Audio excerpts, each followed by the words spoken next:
मैं तो ये पूछ रहा हूँ कि भारतीय जनता पार्टी इतनी बौखलाई हुई क्यों है? अगर आम आदमी पार्टी एक घोटाले की निष्पक्ष जांच की मांग करती है, इसकी तो जांच होनी चाहिए। लेकिन बीजेपी ऐसे घबराई घबराई सी घूम रही है, परेशान सी घूम रही है। देखिए, ये जो पैसा है, ये पैसा हमारे सैनिटेशन वर्कर्स की कमाई है, हमारे टीचर्स और नर्सेज की सैलरी है, हमारे कर्मचारियों का वेतन है।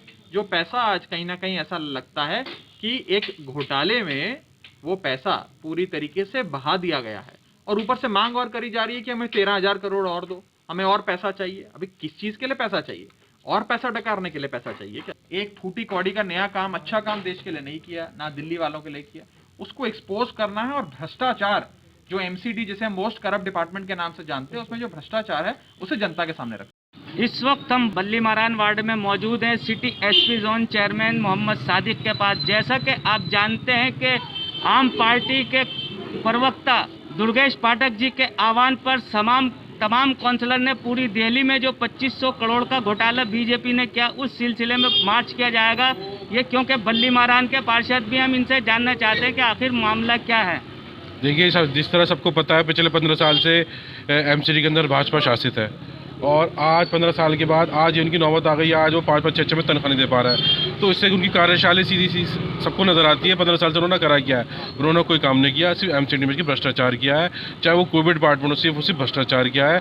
आज इसीलिए हमारे सीएम साहब और हमारे दुर्गेश पाठक जी एमसीडी पर भारी हैं। उनके आह्वान के ऊपर आज हम बल्ली मारान वार्ड 90 में एक मार्च निकालेंगे, और यहाँ के घर वालों को, दुकानदारों को, रिहायशी जो यहाँ लोग रहते हैं, उनको जागरूक करेंगे कि सिर्फ और सिर्फ जो है भाजपा जो है एमसीडी के अंदर बैठ के 2500 करोड़ घोटाला कर रही है। चाहे वो उनके निगम पार्षद हों या उनके जो भी हो, जो भी उनके संगठन के अंदर जो भी हो, सिर्फ भ्रष्टाचार कर रहा है और कुछ नहीं कर रहा है। जैसे कि इनके तीनों मेयर ने सीएम साहब के हाउस पर जो है धरना दिया था 13,000 करोड़ के मामले को लेकर, लेकिन अब आप कह रहे हैं कि 2500 करोड़ का मामला है, तो आखिर मामला पता कैसे चलेगा कि और जबकि कर्मचारियों की तनख्वाह भी नहीं मिली? देखिए जी, 13,000 करोड़ जो मामला है पे कमीशन का है, 6 पे कमीशन का मामला है, उससे ऐसा कोई लेना देना नहीं। दिल्ली सरकार को जो भी एमसीडी का पैसा देना था, बकाया पैसा देना, उससे 10 रुपये, जिस तरह सीएम साहब ने कहा था मैंने फालतू दिए, तो दिल्ली सरकार ने 10 रुपये उसके फालतू दिए। दिल्ली सरकार पे कोई एमसीडी का बकाया नहीं बनता। लेकिन ये जो कर्मचारियों को तनख्वाह नहीं मिल रही, खासकर पेंशन नहीं मिल रही, उस बारे में नहीं, ये तो एमसीडी की जो जितने वहाँ हमारे सिविक सेंटर के अंदर हमारे मेयर हैं या उप मेयर हैं या स्टैंडिंग कमेटी है, ये तो उनकी जिम्मेदारी बनती है। अरे सत्ता के अंदर ये कह के थोड़ी आए थे क्या दिल्ली सरकार पैसा देगी तो हम इनको तनख्वाह देंगे? आज वो क्यों कहते हैं दिल्ली सरकार पैसा देगी तो तनख्वाह देंगे? अरे उनकी अपनी खुद कार्यशैली चाहिए, खुद उनके पास एक पूरी एमसीडी एक तकरीबन 26-27 डिपार्टमेंट है, एक पूरी सरकार है। अगर वो तनख्वाह नहीं दे सकते तो छोड़ दे एमसीडी। अच्छा, जैसा बजट 2021-22 का भी जमा हो गया, उसमें भी यही मसला उठा कि वो नहीं दी जा रही, पेंशन नहीं जा रही, तनख्वाह नहीं दी जा रही, तो मसला बजट का कैसा? देखिए हमने बजट तो पेश करना था, चाहे वो फायदे में हो या नुकसान में हो, लेकिन सारे बजट नुकसान के अंदर है। मैंने हर डिपार्टमेंट को खंगाल लिया, हर डिपार्टमेंट से भ्रष्टाचार है। एमसीडी को जो है बर्बाद कर दिया बीजेपी ने दिल्ली को बर्बाद कर दिया और एमसीडी को बर्बाद कर दिया पिछले 15 साल के। अच्छा, जैसे कहते हैं लघु उद्योग है, छोटे उद्योग हैं, इसमें जो अब सीलिंग चल रही है, हालांकि काम नहीं हो रहा, उसके बावजूद भी सीलिंग हो रही है। नोटिस पता ही नहीं चलता कि सीलिंग करना किसको, नोटिस दे देते हैं और उनका कारोबार।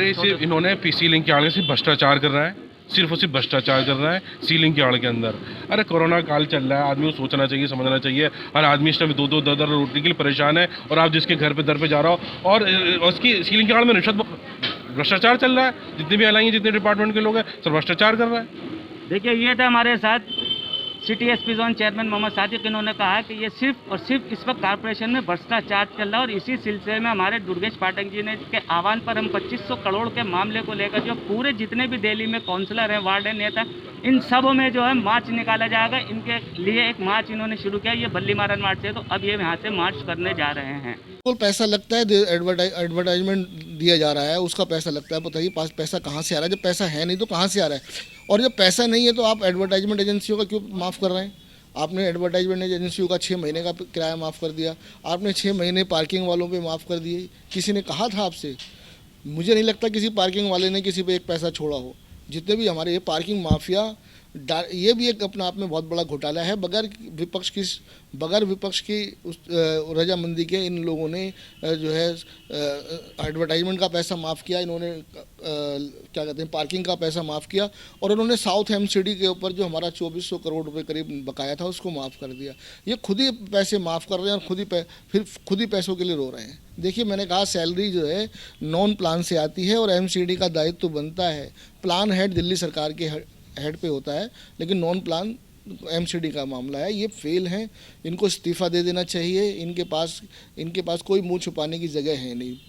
14 साल का इतिहास चीख के बोल रहा है कि अब इनको जाना है, इनको इस्तीफ़ा दे देना चाहिए। जैसा कि आप जानते हैं, आम पार्टी के प्रवक्ता दुर्गेश पाठक के आह्वान पर आज 272 दिल्ली के जितने कौंसिल हैं सब जगह ने मार्च निकालने के लिए उन्होंने कहा था कि जनता संवाद करेंगे। इस सिलसिले में आज तमाम लोग, सारे कौंसिलर ने अपने अपने एरिया में जनता संवाद किया। अभी जो है हमारे साथ अजमेरी गेट कौंसल राकेश कुमार जी बता रहे थे कि उन्होंने का ये कहना है कि ये तो अपनी अपनी बात करते हैं, लेकिन इनका ये कहना है कि 14 साल का इतिहास चीख कर कह रहा है कि ये जाने वाले हैं, और इन्होंने भी अपने इलाके में जो है मार्च निकाली और लोगों से मिले और बातचीत करी इस सिलसिले में ये जो है लोगों को किस तरह से कह रहे हैं। अजय एडवर्टाइज अगर लगता है तो उसमें भी पैसा लगता है, और पार्किंग के इनके पैसे माफ़ करते जा रहे हैं। इनसे किसने कहा था माफ़ करने को, जो खर्चा होता है इस सिलसिले में भी इनको देखना चाहिए। दिल्ली से एम रामेश।